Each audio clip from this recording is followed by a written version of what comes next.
Do you think you're going to do a Higuruma cosplay?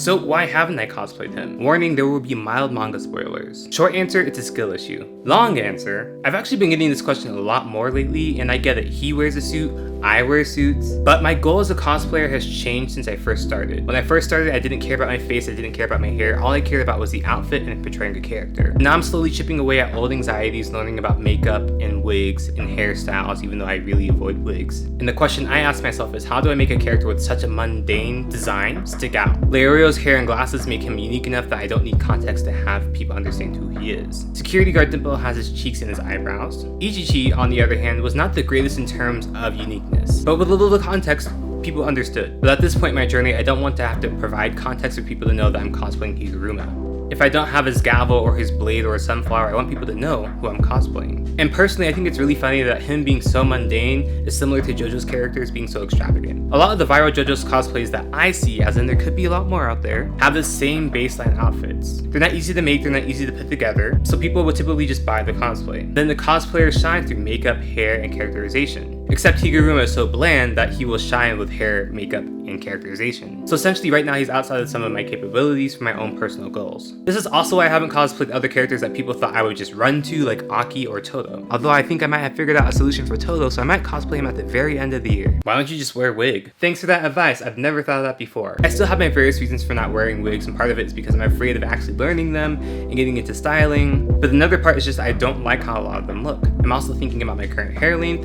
and then what kind of style I want the wig to be. And again, that's only because I want a certain look. I can do my hair however I want, really. I'm also going through makeup growing pains. I'm an ex-artist, I have basic art knowledge, I have the dexterity to do whatever, in theory. But I never grew up doing makeup, I never went through that journey, so right now, as an adult, I have to go through everything at once. Learning what types of makeup there are, learning what kinds of makeup I need, learning what kind of looks I want to make, buying makeup and then testing makeup, finding out how much makeup is too light for my skin tone. Last month, I was simply trying to teach myself how to contour, and I couldn't even find makeup dark enough to do that. So that was some money wasted.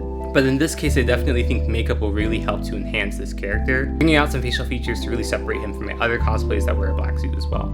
And lastly, I asked myself, how well do I want to commit to the bit? Unless I find a cheap suit that can pass, I am not doing the bathroom scene, because there's no way I am intentionally soaking my suit long enough for a photo shoot. I also hate to cosplay characters who heavily rely on manifestations like Megami, Ino, because depending on what they manifest, it's often outside of my ability to recreate. I didn't even cosplay Gojo until I was really a bit more comfortable with creating cursed energy, and even then, part of the reason I delayed some of my cosplay content with Gojo was because I was too afraid to learn certain techniques. And this is because most of the time his fighting style wasn't really physical, it was really centered around jujutsu and being overpowering. Because fun fact, every cosplay that I do that involves fighting does involve a different fighting style. I typically change up the martial arts and the moves that I use to match the character more effectively. But at the end of the day, it is cosplay, I don't have to go that far. I can choose what I want to represent and what I don't want to represent. I refuse to cosplay Joker until I figured out how to implement real fire in a safe way, because I'm just extra like that sometimes.